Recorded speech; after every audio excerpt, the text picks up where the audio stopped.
So of course, context is the first domain of our community-based participatory research conceptual model.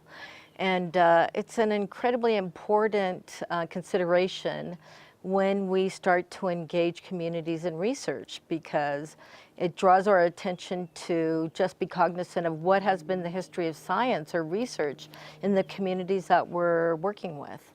And we know that science was a huge tool of colonization. I've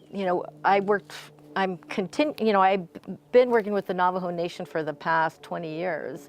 And when I first started working with them, I was able to collect over 200 articles starting in 1840 up until the 1960s and 70s, research articles about the Navajo Nation. And you wouldn't believe some of the articles that they've published. And academic journals, things like the intelligence of mixed breed American Indians versus Mexicans and white people. I mean, they published articles like that. That's just one example. I think science is considered a universal good and, something positive for the populace, but we know in communities of color that science was actually used as one of the most and strongest tools of colonization.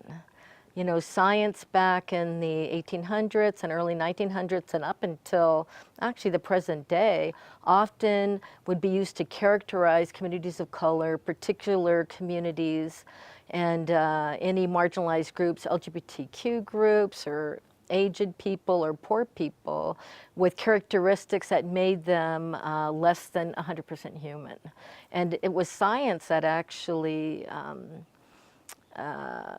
was the justification for some of the early congressional mandates that made people of color, less than human. I think African Americans were 5/8 human, and actually American Indians in this country weren't citizens until the 1950s. And so I think that a lot of communities, and we know about the Tuskegee experiment and things that happened in Indian country. We know, and from a more current historical perspective, that communities of color are pretty suspicious of the role of science in their communities. And this is the history that we have to name and deal with when we start to engage people of, conducting Western science. That's a very interesting point. I came to learn about community engaged research as a 10-year-old, actually, growing up on the coast of South Georgia. Um, in South Georgia, eating fish is very, very important staple, right? It's something that we do a lot with every meal. Breakfast, we have fried fish and grits. And unbeknownst to me, as a child, I just realized that my grandparents were telling me that we couldn't eat fish that was local. And it happened as a result of an oil spill and chemical spill from a plant. And the suspicions around people saying, well, scientists have shown these type of levels of chemicals, that wasn't really what was the cause of us stopping to eat the fish. What really caused it was community knowledge. Well, this person's getting sick this way, and this is how. And so I think oftentimes those like contextual aspects of community often get dismissed, right? And it wasn't until the community was brought into the EPA process that they started making any head ground in like diminishing the number of people that were gaining certain illnesses from eating the fish because of the contamination. But more importantly, it wasn't until about 3 years ago that the chemical plant actually finished its last abatement of the chemicals on the property where it had the release.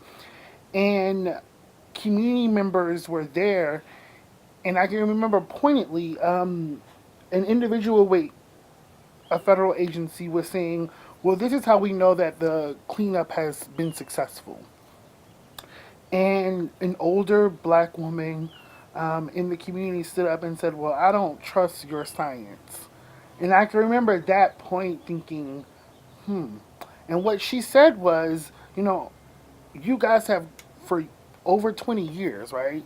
They were doing abatement of these chemicals, but they weren't making as much progress as they wanted to in terms of the health effects. And people got tired, right? They weren't listening to the community, but they wanted the community to participate in the cleanup efforts. And so I think us recognizing the importance of community ways of knowing are extremely, extremely important when academics enter into community spaces, because just because I've gotten a degree, a PhD, a master's degree, doesn't make me all knowing. And I think that's extremely important.